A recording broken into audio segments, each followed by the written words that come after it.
In this film, we are told the story of two sisters whose father remarried after their mother's death. Their stepmother didn't treat them well. The elder sister's name is Sumi. She suffers from a mental illness and is being treated by a doctor. In the opening scene, the doctor asks her if she knows who she is. But before we hear her answer, the scene cuts away. Then the story shifts.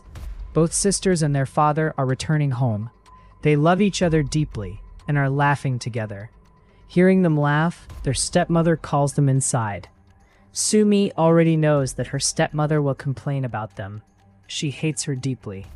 We see that Sumi loves her younger sister very much and takes care of her. She can't tolerate anyone saying anything against her sister. She takes her sister away to their room. When she enters, she notices everything is perfectly organized. Their stepmother has cleaned and arranged it. Since Sumi dislikes her, she doesn't want her touching their things. She believes the stepmother is doing this just to impress their father. Angry and irritated, she thinks the stepmother is trying to take their father away from them. So she immediately goes to her father's room and starts organizing his clothes before the stepmother can.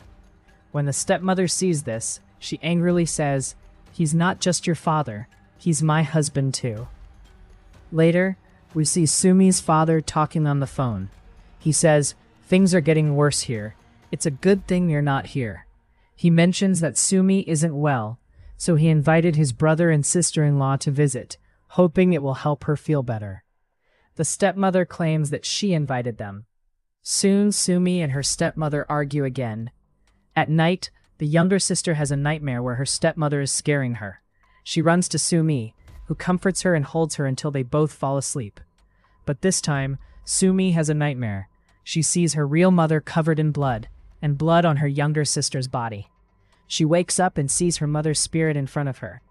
In a terrifying vision, her mother's head detaches and attaches itself to the stepmother's body. Then she wakes up again, meaning the previous awakening was also part of a dream. The next day, feeling unwell, Sumi goes downstairs. Her stepmother sarcastically says, "What a coincidence. I'm not feeling well either." Sumi finds a box that belonged to her real mother, containing a family photo. We learn that their real mother has died. When their mother was sick, their father hired a nurse to care for her. That nurse later became their stepmother. Seeing this makes Sumi furious. Her younger sister tries to calm her down. Sumi notices her sister's injured hand and assumes their stepmother hurt her. That evening, their aunt and uncle arrive for dinner. The two sisters are not present at the table. The aunt starts acting strangely, cracking odd jokes, and suddenly becomes unwell. Later, on the way home, she tells her husband that something in that house felt possessed. She sensed a girl's spirit. Back at home, the stepmother also feels uneasy. She finds a hairpin where the aunt sensed something strange. When she tries to pick it up, someone grabs her hand. She screams and sees a girl in a green dress behind her. She tells her husband, but he ignores her. Later, he asks Sumi, "Can you tell me what's going on in this house?" But she doesn't answer him. She doesn't trust him anymore. One day, Sumi is teaching her younger sister how to whistle and even how to hunt birds. The next day, several dead birds are found. The stepmother becomes furious and locks the younger sister in a closet.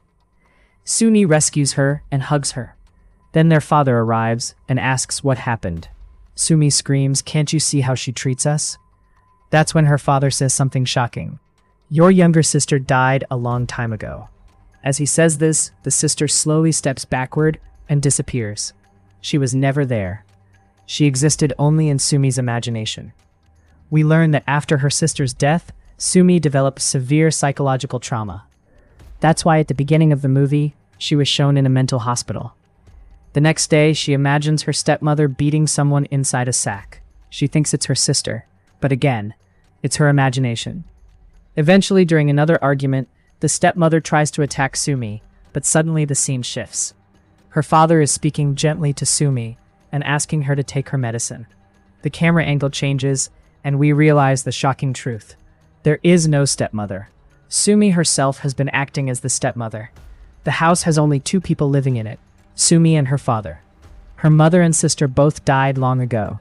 The stepmother was a split personality created by Sumi's trauma. That's why her father never responded to the stepmother directly. That's why he placed medicine in front of her. Everything that happened was part of her mental disorder. She is sent back to the mental hospital. But then comes another twist. The nurse who once cared for their mother visits the house.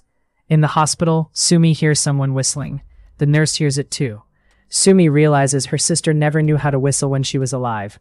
Maybe she learned after becoming a spirit. We then see the spirit of the younger sister killing the nurse. Sumi sheds a tear, not of sadness, but relief. She hated that nurse, in both reality and imagination. Finally, the full truth is revealed. When the father hired the nurse, he grew close to her.